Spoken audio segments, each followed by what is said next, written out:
নির্বাচনের আগে অবৈধ আগ্নেয়াস্ত্র নিয়ন্ত্রণই সবচেয়ে বড় চ্যালেঞ্জ। নিরাপদ এবং স্বাভাবিক পরিস্থিতির জন্য একে হুমকিও মনে করছেন আইনশৃঙ্খলা বাহিনী।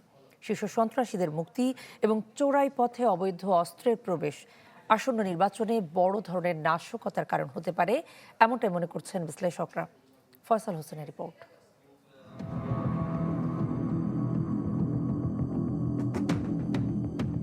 2025 সালের ২৬ অক্টোবর সেনাবাহিনীর অভিযানে চাঁপাইনবাবগঞ্জ বনলতা এক্সপ্রেস থেকে উদ্ধার করা হয় ৮টি বিদেশি পিস্তল, ২৬টি ম্যাগাজিন, গান পাউডার সহ বিপুল পরিমাণ আগ্নেয়াস্ত্র ও বিস্ফোরক। এসব অস্ত্রের গন্তব্য ছিল রাজধানীতে।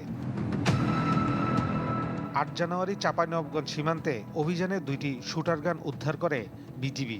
এছাড়া সিলেট জেলার গোয়াইলঘাট সীমান্ত থেকে একটি সবজির ক্ষেত থেকে উদ্ধার করা হয় ভারত থেকে আসা অবৈধ অস্ত্রের চালান।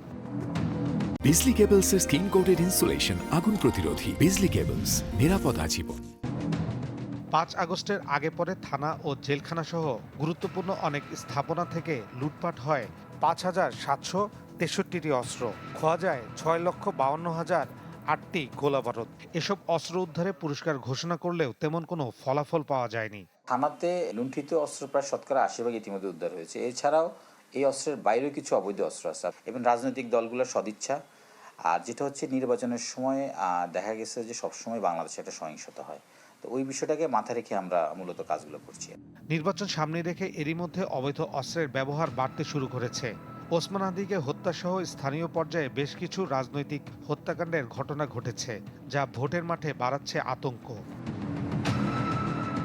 বিশেষজ্ঞরা বলছে, নির্বাচন ঘিরে অবৈধ পথে আসা অস্ত্রের ব্যবহার বেড়ে যাওয়ার শঙ্কা রয়েছে, যা ভোটের পরিবেশ অস্থিতিশীল করতে পারে।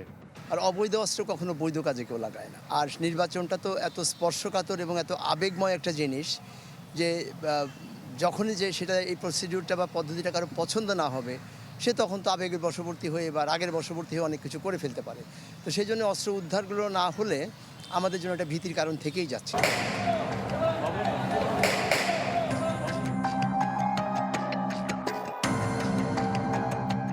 অপরাধীদের হাতে থাকা এসব অবৈধ অস্ত্র উদ্ধার এখন বড় চ্যালেঞ্জ বলে মনে করছেন বিশেষজ্ঞরা।